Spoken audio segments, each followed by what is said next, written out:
Liberty and Health Alliance family. We wanted to give you an update. We have been flying, and that's why I look so sleepy this morning, because we were flying all night. God got us on the plane. I want to tell you a miracle story because of your prayers, what God did. When we got to the airport, we had 125 bags to get onto the plane. More than 2/3 of those were medical bags. And we didn't know how we were going to get them on. We didn't even know if we had a flight. As you all know, we knew we had a flight out of Phoenix to Fort Lauderdale. But what we didn't know is if we could get all the way to San Juan, Puerto Rico. And by faith, we went to the airport. We got the students assigned. There were 47 people flying on the plane.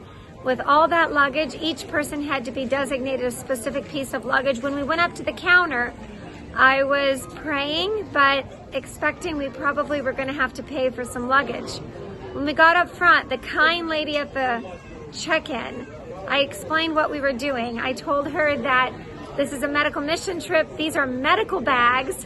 And I asked her, would that be okay? Would we need to pay for this? Oh, no, she said. These are medical bags. You're exempt. Now, mind you, 1 week ago, I was told just the opposite. So each person got to check on 1 or 2 medical bags plus a personal bag. Well, around this time that we were being checked on, another lady walked up who was the supervisor. And she said to the other lady at the check-in, "What are you doing? Why are you doing this? What are you doing?" And they can't check all these things in.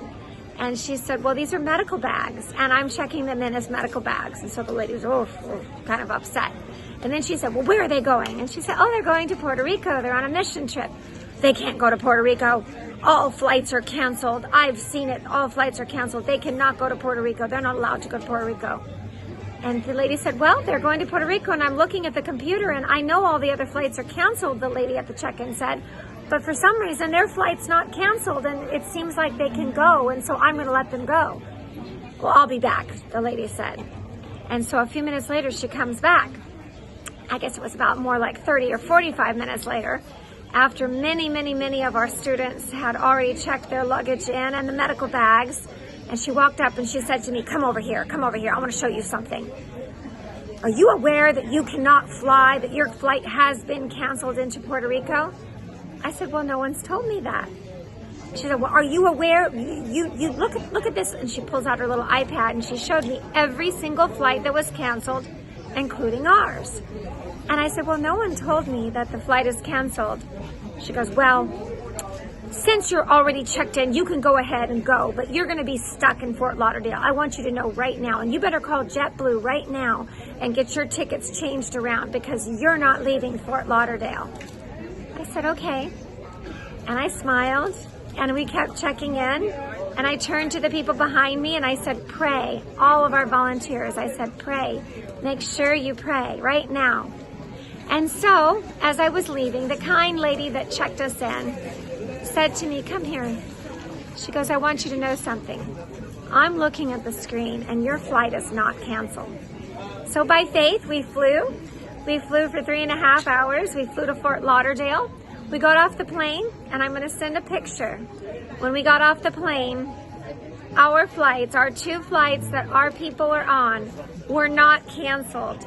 We are sitting right now at the waiting area to get on the plane to get to San Juan.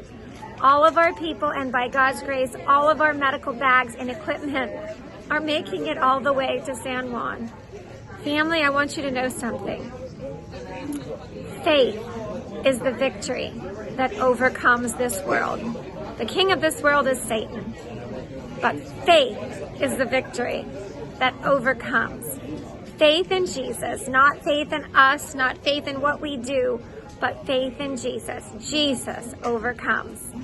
I will keep you posted by God's grace. Please continue to support us in prayers, and your financial donations are greatly appreciated. Keep posted, subscribe to this station, and we will keep you posted on how things are progressing. God bless you, and thank you so much for your prayers. God is going to do something amazing.